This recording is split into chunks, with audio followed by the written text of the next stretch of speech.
नमस्कार। तो आइए सुनते हैं श्री प्रेमचंद जी की बहुप्रसिद्ध कहानियों में से एक और नायाब कहानी, दक्षिण अफ्रीका में शेर का शिकार, द्वारा मुंशी प्रेमचंद। एक मशहूर शिकारी ने एक शेर के शिकार का हाल लिखा है। आज हम उसकी कथा उसी की ज़बान से सुनाते हैं। कई साल हुए, एक दिन मैं नौरोबी की एक चौड़ी गली से जा रहा था कि एक शेरनी पर नजर पड़ी जो अपने 2 बच्चों समेत झाड़ियों की तरफ चली जा रही थी। शायद शिकार की तलाश में बस्ती में घुस आई थी। उसे देखते ही मैं लपक कर अपने घर आया और एक राइफल लेकर फिर उसी तरफ चला। संयोग से चांदनी रात थी। मैंने आसानी से शेर को मार डाला और उसके दोनों बच्चों को पकड़ लिया। इन बच्चों की उम्र ज्यादा ना थी, सिर्फ 3 हफ्ते के मालूम होते थे। एक नर था, दूसरा मादा। मैंने नर का नाम जैक और मादा का जल रखा। जैक तो जल्द बीमार होकर मर गया, जल बची रही। जल झपना नाम समझती और मेरी आवाज़ पहचानती। मैं जहाँ जाता वहाँ कुत्ते की तरह मेरे पीछे पीछे चलती। मेरे कमरे में फर्श पर लेटी रहती थी। अक्सर मेरे पैरों पर सो जाती और जागने के बाद अपने पंजे मेरे घुटनों पर रखकर बिल्ली की तरह मेरे सिर अपने चेहरे पर मलती। एक दिन चांदनी रात में जल को साथ लेकर सैर के लिए निकला। हम दोनों खुशी के साथ सड़क पर चले जा रहे थे।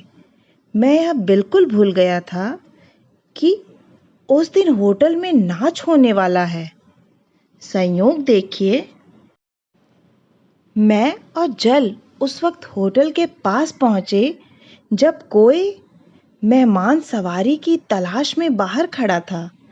उसने जब देखा एक शेरनी सड़क के बीचों बीच उसकी तरफ चली आ रही है तो वह इतना घबराया कि बयान से बाहर है और सामने की तरफ बेतहाशा भागा। उसे भागते देखकर और भी 2-3 आदमी भाग चले। जल ने समझा यह भी कोई खेल रहा है। वह भी उसके पीछे पीछे दौड़ी। हंसते हंसते मेरे पेट में बल पड़ गए। आखिर मैं भी जल के पीछे दौड़ा और बड़ी मुश्किल से जल को पकड़ पाया। यद्यपि उसने किसी को घायल नहीं किया, मगर आनंद की जिंदगी बिताने वालों की बहादुरी की कलई खुल गई। फिर मैं जल को लेकर चांदनी रात में कभी बाहर ना निकला।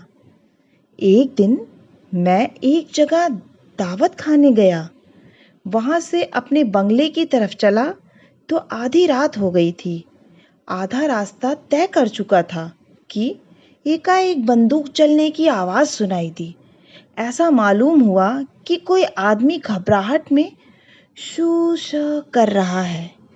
जरा और आगे बढ़ा तो देखा कि एक संतरी लालटेन के खंभे पर चढ़ा बदहवासी की हालत में शू शू कर रहा है।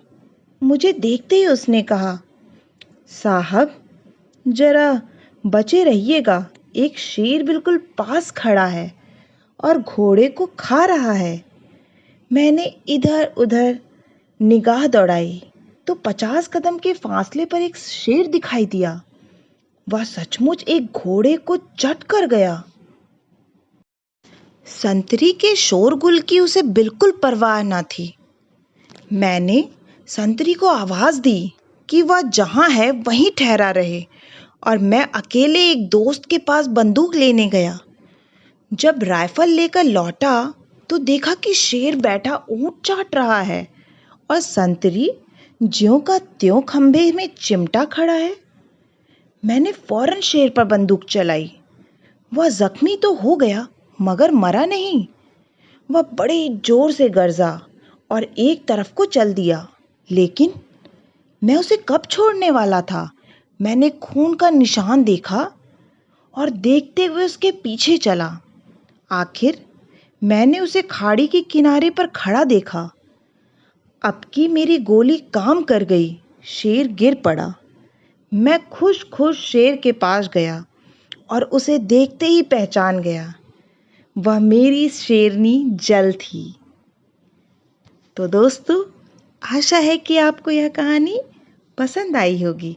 अगर पसंद आई है तो दोबारा ऐसी ही और नई नई अनोखी कहानियाँ सुनने के लिए आप सभी का स्वागत है। बहुत बहुत धन्यवाद।